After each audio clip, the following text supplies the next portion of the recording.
Are you ready to learn some real life English with comprehensible input? Well, good, because today we're going to learn 14 common expressions you must know if you want to speak English better.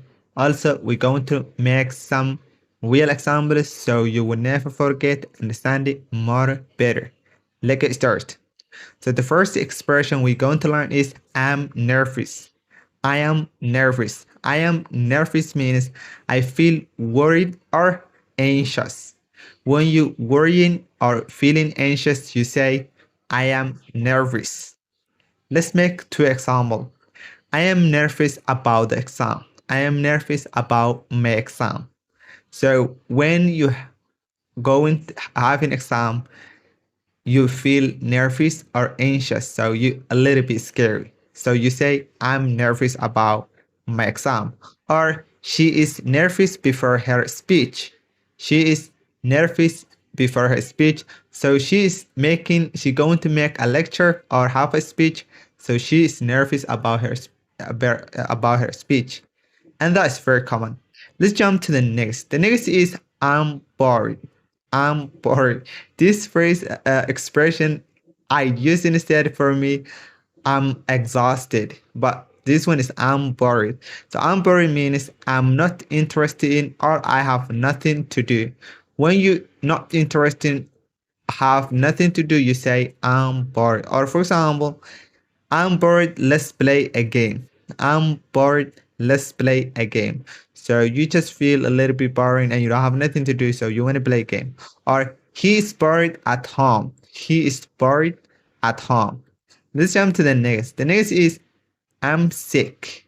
I'm sick. So I'm sick means I'm ill or not feeling well. When you're in ill or not feeling well, you say I'm sick. For example, I'm sick today. I'm sick today. Or she stayed home because she was sick. She stayed home because she was sick. So she wasn't feeling well. Let's jump to the next. The next is feel better soon. Feel better soon. So feel better soon means a kind phrase you say to someone who is sick. When somebody is sick, not feeling well, you say feel better soon. For example, I'm sorry you are sick, feel better soon. I'm sorry you're sick, feel better soon. Or we hope you feel better soon. We hope you feel better soon. So you're hoping a person to get better. Let's jump to another one. Be quiet. It's very common and you should use. So be quiet means stop making noise. When people shouting or making a lot of noise, you say to them, be quiet. For example, please be quiet in the library. Please be quiet in the library. So library is quiet place. If a person making noises, you tell them to be quiet. Or the teacher said be quiet. The teacher said be quiet. Let's jump to the next. The next is speak slowly. We are English learners, so we need this expression. Speak slowly means talk at slower speed. When person speaks English, if they speaking so fast, you tell them, please speak slowly because my English is not that good. Let's make example. Please speak slowly. Please speak slowly. Or can you speak more slowly? English learners, when you see a native speaker, use this expression. Let's jump to the next. The next is say that again. Say that again means please repeat what you said. You say that again, please repeat what you said. What you said. Let's make example. I didn't understand, say that again. I didn't understand, say that again. Or could you say that again, please? Very, very polite way to say a person repeat he's talking the way what he say to repeat what he say. Let's jump to the next. The next is I didn't hear you. I didn't hear you. When you don't hear something, you use I didn't hear you. And it means I could not hear what you said. I could not hear what you said. Or sorry, I didn't hear you. Sorry, I didn't hear you. Or I didn't hear you can speak louder. I didn't hear you. You can speak louder. Let's jump to the another one. Another one is, could you repeat that again? Could you repeat that again? It's very polite to it's a polite way to ask someone to say something again. A polite way to say something, ask someone to say that again.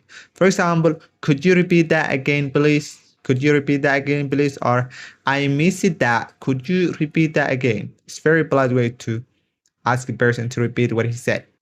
Let's jump to the another one. Another one is write it down. Write it down.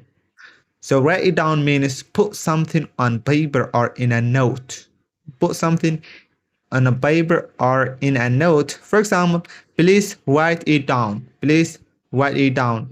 Or I wrote the phone number down. I wrote the phone number down. Let's jump to the next. The next is I'm coming.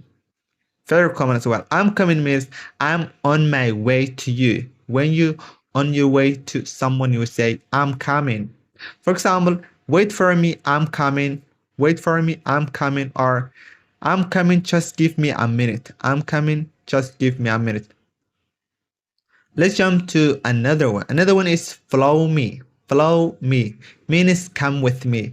When you wanna go with someone, you say follow me. For example, follow me to the classroom. Follow me to the classroom. Or please follow me. Please follow me. Let's jump to the next expression is stopped. Stop it.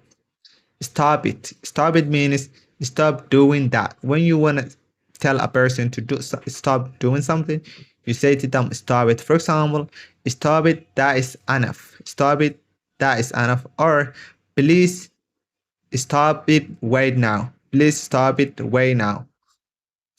Let's jump to the last one. Last one is watch out.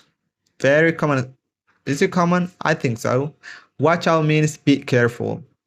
When you want to say a person be careful, you can say watch out. For example, watch out, there is car. Watch out, there is a car. Or watch out, the floor is wet. Watch out, the floor is wet. So it's be careful in a cool way. So guys, those are 14 expressions, and all is beginner. If you're English learner and want to improve your English way now, you are beginner, this video is absolutely for you. So hit the like button, subscribe to my channel, and learn English with me. If I over explain these expressions, forgive me, because I'm English learner, so I can make mistakes too. So see you next video. Have a good one.